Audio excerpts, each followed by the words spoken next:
My brother humiliated me at my niece's birthday party.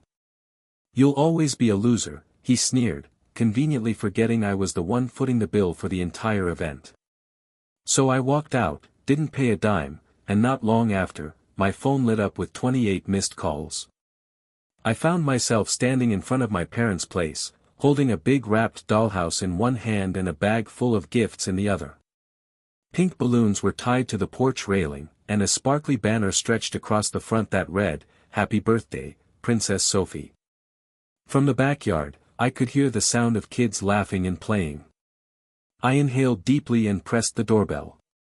The door creaked open, and there stood my mom, wearing her usual pastel cardigan. I caught a whiff of vanilla cake drifting from inside. But the second her eyes landed on me, her warm smile vanished. "We don't want you here today."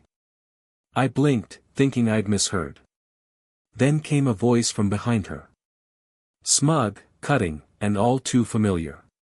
"This isn't a place for losers," Brandon said as he stepped beside her, arms folded, that slow, arrogant grin spreading across his face.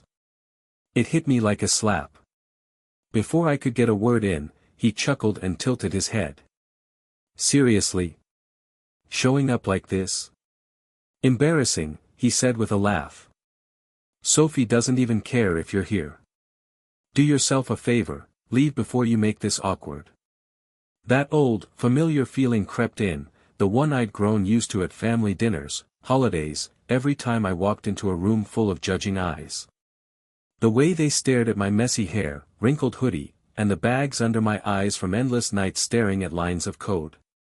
I gripped the gift bag tighter, forcing down the lump in my throat. Barely contribute. Cringe. Sophie doesn't care. Their words echoed in my mind. Then out of nowhere, a memory hit me hard. Just 6 months earlier, Brandon had shown up at my place, desperate and nervous. "Man, I just need a little help with Sophie's school fees," he'd said, voice soaked in fake humility. "It's just a temporary thing. You know I'd do the same for you." That night, without hesitation, I transferred him the money. No questions asked. And now? I was nothing but a loser to him. I glanced past them and saw my dad lingering in the background, eyes flicking away like he couldn't even look at me. My mom shifted uneasily but didn't say a word. It felt rehearsed, like they had planned this moment, quietly agreeing that I no longer belonged. I could already picture the excuse she'd give later if I called her out. "It's not about the money, sweetheart. It's just how you carry yourself, you know." Because in their world, success was about wearing the right brand of suit, driving a fancy car, and having a golf membership. Not about pulling all-nighters to fix bugs in code. Not about patents. Not about closing six-figure deals with Silicon Valley startups, all without leaving my apartment. To them, I was still that weird, disheveled kid who never quite fit the mold. Something twisted in my chest, anger, pain, confusion, all tangled up. I wanted to say something. To shout. To demand an explanation. But the fire that rose up in me just as quickly fizzled out. I let out a long breath. "All right then," I said quietly, stepping away from the doorway. "If that's how it is." I turned around, walked to my car, and placed the gifts on the passenger seat. Just as I was about to shut the door, something made me glance back toward the house, toward the backyard. Through the window, I spotted Sophie. She was twirling in her birthday dress, laughing, completely unaware of the drama at the front door. That smug grin. That mocking laugh. This isn't a place for losers. I clenched my jaw and slid into the driver's seat. My hands wrapped tight around the steering wheel as the truth finally sank in. All this time, I'd told myself I was part of this family. That I mattered. But I wasn't their son. I wasn't their brother. I was just an ATM with a pulse. No place for losers, huh? Alright, let's see how they handle things without their so-called loser bankrolling their lives. I shut my phone off for 2 full days. I needed peace. I didn't want to see a single guilt-tripping message from my mom. No half-hearted, let's just move on, from Dad. And I definitely didn't want to hear anything from Brandon's smug mouth. I wanted them to sit with the silence. To feel what it's like when I'm not there to clean up their messes. But on the third day, my curiosity got the better of me. I powered my phone back on. 28 missed calls. 16 voicemails.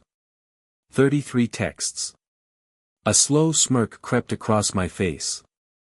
There it is. I started scrolling, picking out the highlights. Mom, I don't know why you're acting like this. Brandon didn't mean it. Please call me. Dad, come on, let's be reasonable. Families fight.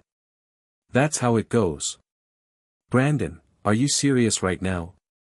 Grow up. Mom again, Sophie's been asking about you. I rolled my eyes. Oh, now she remembers I exist. Then one message caught my attention. Erica, Brandon's wife, I'm sorry. I didn't agree with how it went down. Please call me when you're ready. That text made me pause. Erica was always the quiet one. The kind who nodded along with whatever Brandon said or did. But this message, something about it felt off. Urgent. I didn't feel like talking to anyone, but I still tapped out a quick reply. Me, why are you apologizing? Her response came almost instantly, those 3 little dots popping up right away. Erica, because Brandon's losing it. I raised an eyebrow. Well, now that was interesting. Me, losing it how? She took her time this round. Then finally came the reply. Erica, money's tight. He was counting on you for Sophie's birthday. He already spent way more than we had, assuming you'd cover it later. When you didn't, he lost it. It's bad. I let out a dry laugh. Of course he did. That's been the pattern for years. I've always been the safety net he never saw but always relied on. Every time he stumbled, I caught him before he hit the floor. But not this time. This time, I cut the line and watched him fall. I leaned back in my chair, eyeing the half-eaten takeout still sitting on my desk. Right next to it, my monitor glowed, terminal open, lines of Python code running like a heartbeat across the screen. I had been deep in debugging something important. Something that kept the lights on. Something real. And yet, here I was again, knee-deep in family drama. Most people would have just let it go. Let Brandon face the consequences for once. But I wasn't feeling generous. No, this time, I wanted to witness the fallout. I wanted to see him squirm. So that evening, I drove past my parents' house. I didn't stop in. Just parked on the street and watched. And man, it was something. The decorations were gone. Pink balloons deflated and stuffed in the trash. That glittery, "Happy Birthday Princess Sophie" banner was barely hanging on, one end flapping loose in the wind, half torn. Brandon's car was still there in the driveway, but the usual cocky vibe was missing. Instead, I caught some movement behind the curtains. Someone pacing. I cracked my window just in time to hear it, Brandon yelling. I don't care, Mom. He's doing this on purpose. He's trying to embarrass me. I stifled a laugh. Oh, Brandon. You managed that all by yourself. I couldn't hear what my mom said back, but I could imagine it, same old story. Her soft voice, full of excuses. Brandon's not the problem, sweetheart. The world's just too hard on him. Sure, Mom. That tracks. Then I noticed something off to the side, Erica. She was sitting at the dining table, face buried in her hands. Even from where I sat, I could tell. She wasn't just exhausted. She was done. I recognized that look. Hell, I'd seen it staring back at me in the mirror. On my way home, my phone buzzed. Erica again. I answered. Talk to me. She exhaled, long and heavy. Brandon's out of control. Define out of control, I said. He's been screaming at your parents for hours. Blaming them for not talking you into fixing this. And now, she stopped for a second, like she was bracing herself. Now he has to sell his car to pay off the party debt. I blinked. Then I laughed. Oh, the irony. This is the same guy who used to mock me for driving a used car, something sensible. The one who always said, real men drive luxury. Now he had to pawn off that overpriced ego trip on wheels, because he gambled with my wallet and lost. I leaned back, still chuckling. Please tell me you recorded it. I should've, she said. You would've loved it. I already do, I grinned. She went quiet for a moment. Then softly said, can I ask you something? Shoot. Why did you put up with it for so long? That one hit harder than I expected. My mind drifted back, age 13. I was hunched over our family's ancient desktop, fingers flying on the keyboard. I just finished coding my first real program, a simple equation solver. Brandon, who was 16 back then, walked in. Took one glance at the screen and rolled his eyes. You seriously waste your time doing this crap? I lit up, ready to explain. It's a basic solver. You type in an equation in it. Jesus, you nerd, he cut me off. No one cares. Then he slammed the power button. The monitor went dark. I just sat there, stunned. Right then, our mom walked by and chuckled like it was nothing. Sweetheart, maybe you should get outside more. Try doing something normal for once. Normal. That was the moment it hit me, no matter how smart I was, no matter what I built, none of it would ever matter to them. Back to the present. I rubbed my face, Erica's question still lingering. Why did I tolerate it for so long? I thought. I paused, unsure. Deep down, I kept thinking, if I just kept giving, maybe they'd finally see my value. Maybe they'd treat me like actual family, not just their personal ATM. She finished her sentence, but the words hung heavy. I let out a slow breath. Yeah. Erica sucked in a breath of her own. Yeah. And strangely, for the first time, I actually believed her. I kept my eyes on the road, my grip on the steering wheel tightening just a little. I sat with the thought again. That maybe, just maybe, if I kept being the reliable one, they'd eventually recognize my worth. That maybe they'd stop seeing me as nothing more than a walking wallet. Erica exhaled sharply beside me. Yeah. There was a long pause. Then, she said, I get it. And you know what? I believed her. It was the first time someone from that house truly seemed to understand. That night, I slept better than I had in years, like a king in his castle. By the next morning, Brandon had his car listed online. Mom had left 3 more voicemails, each one bouncing between guilt and drama. You're hurting your family. Your brother's going through a tough time. Be the bigger person. I didn't even flinch. Deleted every one. By week's end, Brandon's car was gone. And by the end of the month, so were Erica and Sophie. Turns out, once I wasn't there for him to use, he started turning on her too. But Erica? She wasn't as weak as he thought. She grabbed Sophie, filed for divorce, and moved in with her sister. The last message I ever got from her was short and sweet. Erica, thank you. And Brandon? Naturally, Mom and Dad took him back in. But with his credit shot and his high-roller lifestyle in ruins, he wasn't exactly their golden child anymore. So much for, there's no place in this house for losers. One night, I was sipping some whiskey in my apartment, casually scrolling through my phone, when I stumbled across his latest cry for help, his very own GoFundMe page. Hard times.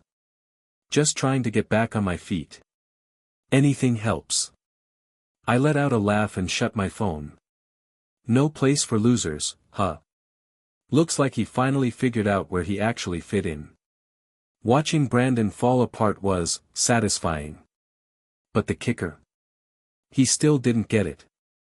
Even after everything, selling his car, crawling back to our parents, watching his wife and daughter leave, he still played the victim. Still acted like the whole world had done him dirty. Like I was the bad guy in his sad little movie. And yep, he was pissed. I knew it the second an unknown number lit up my screen with a text. Brandon, hope you're happy. You ruined everything. I smirked. Blocked the number. Not 2 minutes later, my email pinged. Subject, you need to fix this. Body, you're selfish. You don't even care about Sophie. Blocked that too. 5 minutes after that, doorbell. I already knew who it was. I didn't open it right away. Just let him stand there, probably sweating, pacing, fuming like some pushy salesman who knew the answer was no. Then, bang, bang, bang. I rolled my eyes. All right. When I finally opened the door, there he stood. Disheveled. Sweating. Pathetic. You think this is funny? He barked. I leaned against the frame, arms crossed. I think it's hilarious. His eye twitched. You're enjoying this, aren't you? Oh, way more than you could imagine. He clenched his jaw. Sophie cried when Erica left with her. And you don't even care. I scoffed. She cried because her dad's a grown man who blew up his own life. Don't pin that on me. I paused. Then I smiled. I think I'm finally free. That one hit him. He flinched, just slightly, then his face twisted into a scowl. You're a selfish fool. I sighed, not even hiding my boredom. And yet, here you still are. He balled up his fists, chest puffed up like he wanted to swing. But that wasn't Brandon. He wasn't a fighter. He was a talker. A guilt tripper. A beggar. And right now, begging wasn't getting him anywhere. This isn't over, he hissed, pointing a finger like he was auditioning for some low-budget soap opera. I gave him a slow, mocking nod. Sure. Can't wait for part 2 of your little pity saga. Then, like a drunk raccoon caught in the daylight, he stormed down the hall, cussing under his breath. I shut the door and let out a long breath. What a joke. A week slipped by. Then 2. No texts. No emails. No surprise drama at my door. For the first time in what felt like forever, there was peace. Then one night, buzz. Text from Erica. Erica, you should see this. Attached was a screenshot. Brandon's latest masterpiece, a Facebook post. Long dramatic. Half-truths. Full of, woe is me, nonsense about how certain people turn their backs on family when times get hard. One line really stood out. Real men don't abandon their nieces just to prove a point. And the grand finale? It's okay. I've always been the strong one. I'll get through this on my own. I nearly choked on my drink. The strong one. The guy who mooched off me for years. The guy who threw a hissy fit the second I stopped footing his bills. Oh, this was gold. I cracked my knuckles, grinning like the villain he always painted me to be. Time to wrap this up once and for all. I didn't comment. That would have been too easy. Too public. No, I wanted something personal. Something that would really stick. So I sent him a text. Me, strong men don't beg their little brothers for rent money. Me, strong men don't whine about selling their car. Me, strong men don't lose their wife and daughter because they're too busy feeling sorry for themselves. I waited. 3 dots popped up. Then disappeared. Then showed up again. Then gone. First time in his life, Brandon had nothing to say. Good. I put my phone down, leaned back in my chair, and exhaled slow and deep. It was finally over. For the first time in years, I was actually free. And Brandon? He was learning, the hard way, what being alone really looked like. Silence. That was the best part. No more wake-ups to urgent texts asking for money. No more voicemails laced with guilt. No more fake emergencies where I was supposed to come in like the family hero. Brandon had finally gone quiet. Or so I thought. Exactly a month after I sent that final text, my phone rang. Mom. I should have known nothing good was coming. Sweetheart, she said, with that sugary tone she always used when she was about to guilt-trip me, we need to talk. I was already rubbing my temples. Let me guess. Brandon's still a mess, and you want me to come fix it? There was a pause. It's not about fixing, honey, she said gently. It's about forgiveness. I let out a dry laugh. Oh, is that what we're calling it now? Don't be cruel, she snapped. That nicey nice mask was starting to slip. We're having a family dinner this weekend. Your father and I think it's time you and Brandon sat down, like adults, and worked this out. I glanced at the calendar. Saturday. 7 p.m. Oh, how convenient. They'd even scheduled my public scolding for me. I leaned back, chuckling to myself. So let me get this straight. You really expect me to sit across from the same brother who called me a loser and tossed me out of Sophie's birthday party? The same guy who's been dragging my name through the mud online? The same guy who, let me guess, needs another handout? It's not like that, she said quickly. But there was this pause, just long enough to give it away. And right then, I knew. I didn't even have to hear the rest. Holy sh, I cut myself off. He needs something, doesn't he? Mom let out a deep sigh. Brandon just needs a little help getting back on track. I laughed, sharp and loud. Seriously? What is it now? Another car? A place to crash? Wait, don't tell me, he already blew through that GoFundMe cash, didn't he? You don't have to be so cruel, she snapped. I couldn't help grinning. Oh, I absolutely do. She let out this frustrated breath. Fine. If you really want to know, he's having a tough time finding work. He's in a rough spot, honey. He put himself there, I said flatly. He's your brother, she tried again, but her voice trailed off. I let the silence drag. Let it weigh on her. And then, just to twist the knife, I said it cold as ice. You didn't care when he shut me out. When he embarrassed me in front of everyone, you just stood there. You didn't lift a finger. Didn't say a damn thing. That's not fair. I cut her off. Oh, but now that he's in trouble, now we're suddenly family again. More silence. Then finally, she let out a soft sigh. So, you're not coming? No, Mom. I'm not. And for the first time ever, I was the one to hang up. I figured that was it. Mom and Dad would sulk, Brandon would wallow in whatever mess he'd made, and I'd finally get back to enjoying my peace. But Brandon? Brandon was nothing if not predictable. That Saturday, right at 7:42 p.m., my doorbell rang. Bang. Bang. Bang. I let out a sigh. Didn't even have to check. I already knew who it was. And exactly how this would play out. He was here to grovel. And me? I was gonna savor every second of it. I peeked through the peephole. Yep.